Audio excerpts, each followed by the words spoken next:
Hello YouTubers, it is Matt from Jeep WK2 Adventures, formerly Jeep JL Adventures, and the reason that it is formerly, if you don't follow me on Instagram, you might not have noticed, but I no longer have the Jeep JL.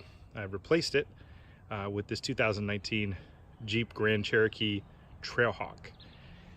If you watched my video on the lift kit, you know that once I put the lift on the Jeep, I just wasn't happy with it, and even after I had the Jeep delifted, I was still pretty unhappy with the ride quality. As I said, I've already put 5,000 miles on this Jeep in less than 2 months, almost a month and a half. And that's because I drive a lot. I drive a lot of interstate driving. I drive a lot of back and forth to work driving. And so I needed a really strong daily driver as well as an adventure vehicle. The other issue is I live in Indiana, and with the JL, I struggled with the hard top, the soft top. On the two-door, the freedom panels were useless. If you took them out, there was so much wind noise. It was just ridiculous. And days like today, where it's beautiful and sunny, we're gonna get rain here in probably about half an hour. So the ability to just swing open a sunroof, just to me makes more sense. It's more usable. Plus the added room, the comfort. This thing is amazingly comfortable to drive. It just eats up the miles. You set the cruise at 80, and you're literally floating with this air suspension, this nitrogen suspension. So that's why I did it. Super happy with it. Was enjoying a little lunch right here, and thought, you know what, this is a pretty spot. Let's do a quick review. So as I said, 5,000 miles on it. I'll apologize ahead of time. I do not have my gimbal, so we're going a little old school and a little wobbly. I'll also apologize. I tried to pick a relatively remote spot, but there's a road right there. So we may hear a few cars and probably some motorcycles going by. So one of the things I want to do in this video is show you the Jeep at off-road 2 height. One of the things I've noticed with most of the pictures, videos that people do, this car sits at a low height. In fact, if you park this next to a Laredo, it's going to sit lower. The stock ride height is much, much lower than a standard Jeep. And it actually goes into an aero mode when you're on the highway, which is kind of clever, or in sport mode. So it isn't particularly imposing looking sitting next to Jeeps in a parking lot or when it's parked by itself. And so I kind of wanted to give you an idea of just how tall it sits in off-road 2 mode. And this isn't quite fully off-road 2. It just released a little bit of nitrogen from the front end to lower it so that it is sitting level on the ground, which is kind of clever. So far, I've done very little to it. If you watch my JL channel, you know that I am very quick to add things, as any Jeep owner does. So far, I've only done 2 things. One, really purely cosmetic, and that's here at the front. The Laminex protective covers. Yes, I like yellow. Yes, yellow is actually illegal in Indiana, but it sets the Jeep off a little bit, kind of a contrast with the Stingray, and I just kind of liked it. Not particularly hard to install. I didn't do an install video of these, but a little bit of time, a good strong hair dryer or a heat gun on low will heat it up pretty good. Don't mind the bugs. This is a Jeep. It's not meant to be clean all the time.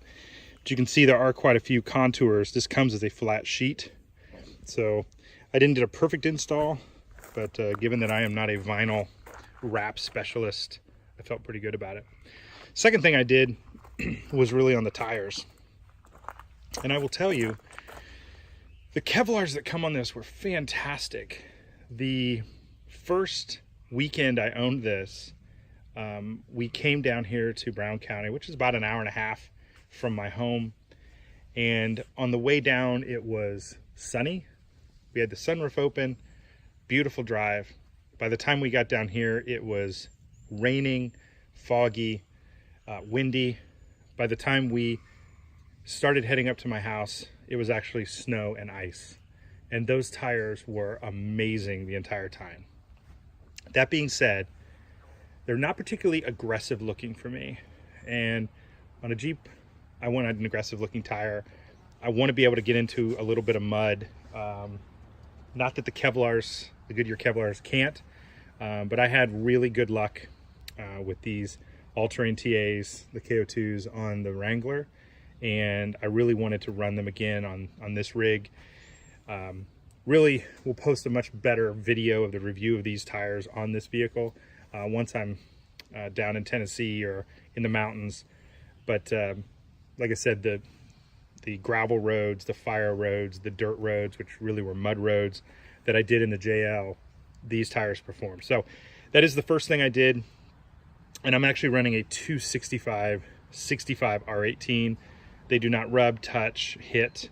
There really is no negative issues with them at all, aside from the fact is obviously they do sling a little bit more mud up the side of the car, and with that some rocks, but and they are a little louder, but the additional size really makes this look a little more aggressive, and I think it gives it just a little bit more grab if I were to get into something something sticky.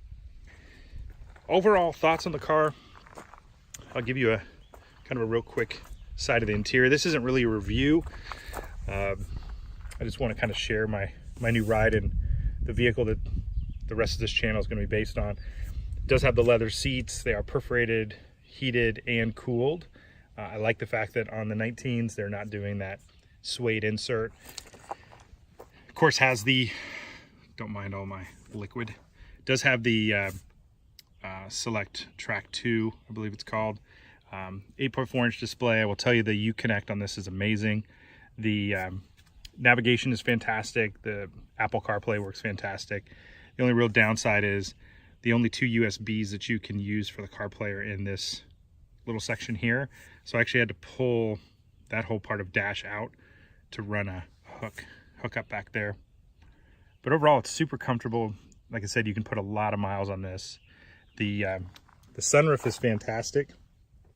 It does open into 2 positions, but as you can see, the entire front cockpit opens up. So is it a soft top on a JL? No, but when a rainstorm comes, I hit one button and I'm not getting wet. Back seat is also quite nice. Fair amount of footroom in the back seat. They are reclining, so I have these reclined back quite a bit, but really happy with the back seat. Comfort of the back seat is great. They are heated back seats. So again, kind of an upgrade from the 2-door JL. I didn't have near this much space. And then obviously you get a ton of trunk space. So I did test, I can lay comfortably with those seats folded down, and I'm 6'1". So not gonna camp in here most likely, but it does have that capability should I want it. So that's it in a nutshell.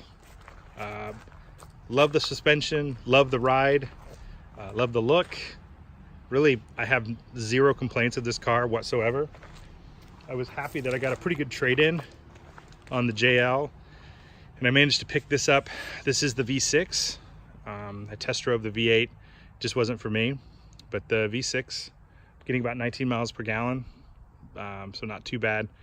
Upcoming upgrades, I really thought the wheels would be the first thing I changed out, but with these tires, I think they perform well.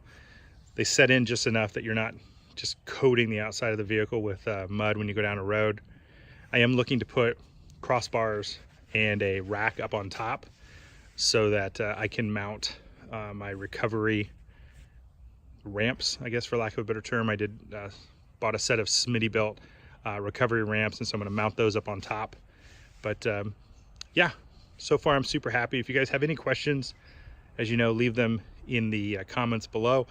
But as this summer continues, you're going to be seeing quite a few videos of me and my friends taking this out and beating it up, traveling around the US in it.